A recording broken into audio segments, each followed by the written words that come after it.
Bagi rakyat Aceh yang sedang dalam panasnya saling menyalahkan, mari kita simak dengan baik video ini dan dipahami. Siapa, kapan, bagaimana Aceh runtuh dan bubar hingga menjadi bagian dari Indonesia. Ini penting, mohon disimak baik-baik. Bermula pada tahun 1948 pusat pemerintahan Indonesia di Yogyakarta jatuh ke tangan Belanda. Tengku Hasan Krungkalei menghadap secara terpisah mengajak Tengku Daud Berueh memisahkan diri dari Indonesia yang baru berusia seumur jagung. Tengku Hasan Krungkalei melihat bahwa saat itu waktu paling tepat Aceh kembali berdiri sebagai sebuah negara, melanjutkan jejak masa lalu yang masih sangat dekat untuk disambung, mendirikan negara Islam dengan falsafah Islam yang sesungguhnya. Tapi Ketua Pusat Daud Berueh menolak secara tegas. Bagi Tengku Daud Berueh, Indonesia dan Pancasila sudah lebih dari cukup bila ingin mewujudkan mimpi yang dicita-citakan. Sejak proklamir kemerdekaan Indonesia pada 17 Agustus 1945, Pulau Jawa yang menjadi pusat pemerintahan Indonesia tidak benar-benar merdeka. Pemerintah Belanda berhasil kembali ke sana dengan gilang gemilang. Sepanjang tahun 1945 hingga tahun 1945, Aceh merupakan satu-satunya daerah yang belum kembali dijamah oleh Belanda yang kembali ke Hindia Belanda. Pengalaman perang 80 tahun yang pernah Belanda lalui di Aceh benar-benar menjadi pelajaran berharga bagi kafir penjajah itu. Pada Juli 1946 Belanda menggelar konferensi Malino. Pertemuan itu menghasilkan pembentukan negara-negara federal yang oleh pihak pro-republik menyebutnya negara boneka, yaitu Sumatera Timur, negara Indonesia Timur, negara Madura, negara Jawa Timur, negara Pasundan, negara Sumatera Selatan dan lainnya. Kala itu, Gubernur Jenderal Dr. Hubertus J. van Mock memerintahkan wali negara Sumatera Timur mengadakan Muktamar Sumatera dengan tujuan membujuk Daud Berueh bergabung ke dalam negara federal tersebut. Aceh masih menjadi persoalan karena belum berhasil diduduki oleh Belanda setelah proklamasi kemerdekaan Indonesia pada tahun 1945. Pada 17 Maret 1949, Wali Negara Sumatera Timur mengirimkan surat kepada Gubernur Militer Aceh, Langkat, dan Tanah Karo Tunku Muhammad Daud Berueh. Surat Wali Negara Sumatera Timur dibawa oleh Daud Berueh ke dalam rapat yang digelar 20 Maret 1949. Dalam sidang Dewan Pertahanan Daerah yang dipimpin langsung Daud Berueh memutuskan beberapa hal. Undangan Tunku Mansur dengan Muktamar Sumatera dipandang sebagai babakan lanjutan dari Sandiwara Malino, Van Mock. Surat Tunku Mansur tidak akan dijawab, tetapi Gubernur Militer Aceh, Langkat dan Tanah Karo akan mengeluarkan sebuah pernyataan tentang Muktamar Sumateranya Van Mock Tunku Mansur. Pertahanan daerah dalam arti seluas-luasnya akan ditingkatkan untuk sanggup menghadapi segala kemungkinan.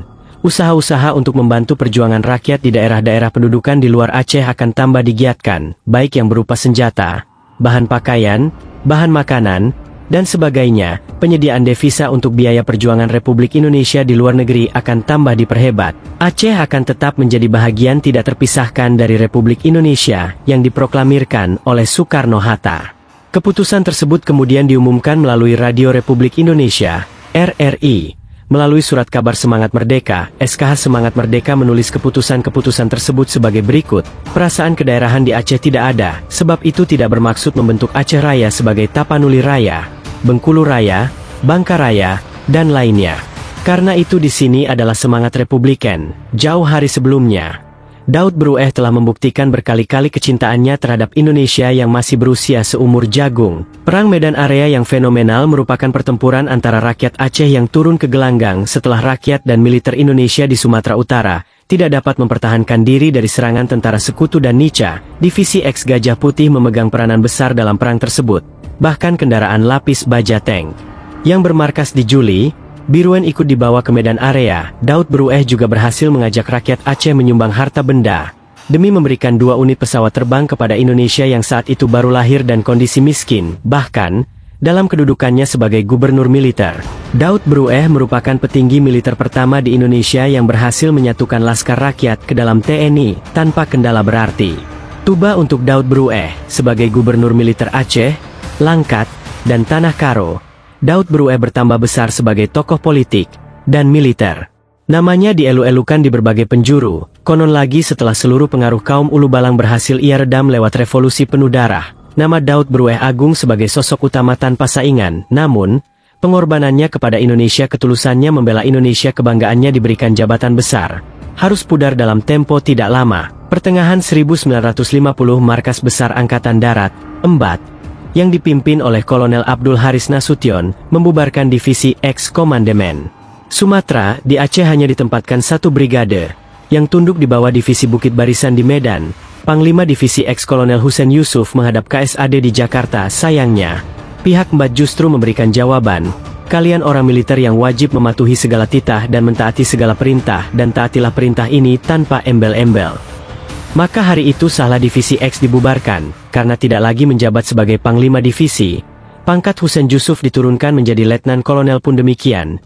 Husein Yusuf belum menerima pembubaran divisi X. Panglima Divisi Bukit Barisan Alex Kawilarang datang ke Aceh, dan berpesan supaya Husein Yusuf menemuinya.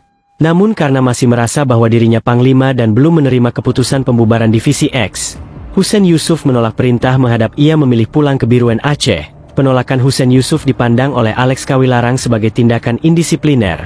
Ia segera memecat Husein Yusuf melalui secari kertas. Kala sang Panglima Divisi masih berada di lapangan udara Blang Bintang, pembubaran divisi X, secara otomatis juga penarikan persenjataan dan aset ke Medan sebagai brigade. Tak mungkin Aceh mengelola banyak alat tempur. Kesatuan artileri di Ulelhue dipindahkan ke Medan. Demikian juga grup musik yang dipimpin Om Pangki Wim Tamawai. Batalion-batalion Aceh dipindahkan keluar Serambi Mekah. Sebagai pengganti batalion lama, dikirimkan batalion-batalion dari luar Aceh, yang banyak diantaranya non-muslim dan dalam prakteknya di Aceh mereka sangat arogan, membabi buta, tak tahu adab, tak menghargai Islam. Setelah pembubaran divisi X, lahir pula Undang-Undang Nomor 5 Tahun 1950 tentang pembubaran Provinsi Aceh. Kemudian diikuti PP Nomor 21 Tahun 1950 tanggal 20 Agustus 1950, yang menetapkan bahwa di Sumatera hanya ada 3 provinsi yaitu Sumatera Utara, Sumatera Selatan, dan Sumatera Tengah. Bertambah luka hati Daud Berueh dan segenap rakyat Aceh.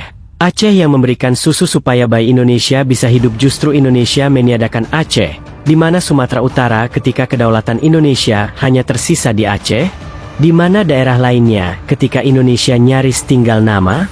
Di mana daerah lain ketika hanya di Aceh laskar dan militer bersatu padu melawan masuknya kembali Belanda? Pembubaran Provinsi Aceh tidak diterima begitu saja oleh Daud Berueh dan petinggi-petinggi lainnya. Mereka melakukan sejumlah komunikasi ke pusat tapi hasilnya selalu saja gagal. Pada 14 November 1950, secara administrasi Provinsi Aceh dibubarkan. Seluruh belanja dan gaji pegawai di Aceh hanya baru dapat diberikan setelah ada persetujuan akting Gubernur Sumatera Utara. Di tengah kegalauan rakyat dan pemimpin Aceh yang berduka karena Provinsi Aceh dibubarkan, tindakan-tindakan pejabat Sumatera Utara juga menambah sakit hati. Pejabat sipil dan militer Sumatera Utara berlagak seperti penjajah dalam bingkai negara kesatuan. Mereka menghina Aceh, mencela pemimpin Aceh, dan menghina dinakan rakyat dan pemimpinnya, para perwira militer divisi Bukit Barisan menangkapi pemimpin-pemimpin Aceh tanpa jelas kesalahannya, apa dengan alasan menjaga ketertiban. Mereka menangkap siapa saja yang dicurigai. Setelah tokoh-tokoh 45 ditangkapi, tentara Batak demikian orang Aceh menjuluki batalion-batalion baru yang ditempatkan di Aceh yang berasal dari batalion Manaf Lubis dan Boy Kenainggolan, melakukan penggeledahan kediaman Daud Berueh. Mereka, tanpa melepas sepatu, memasuki kediaman sang pentolan tersebut, mengacak-acak seisi rumah, melemparkan peluru ke dalam halaman rumahnya, dan tindakan-tindakan lainnya. Perilaku tentara Batak yang mengacak-acak kediaman Daud Berueh menyakiti hati Daud Berueh. Perasaan tercabik-cabik.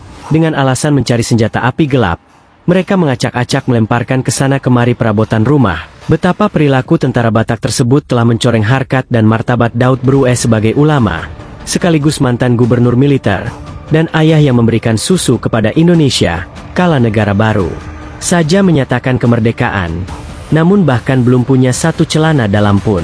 Semoga orang Aceh setelah mendengar kisah atau sedikit sejarah ini bisa tahu, kapan, siapa dan bagaimana.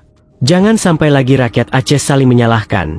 Tugas orang Aceh, jika ingin merdeka cukup dengan bersatu dan teruslah berjuang. Harapan jangan ada lagi pertumpahan darah, cukup dengan musyawarah. Akhirnya Aceh akan kembali pada dasarnya.